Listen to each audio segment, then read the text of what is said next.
All right, it's like second stand of the day, second stand of the day. We're gonna prove that you can kill in 25. What do you think? 25-mile-an-hour winds. Like last time we looked, 22, 25. So we're out here on good ground, and we're gonna prove that you can kill in high winds. All right, guys, right here on stand 2.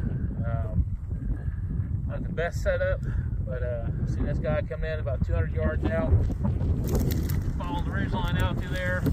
Not the best looking dog, but came in, stopped him here about 70 yards out, took him out. Not bad for the second day, 20, 25 mile an hour wind out here as well. So keep plugging along.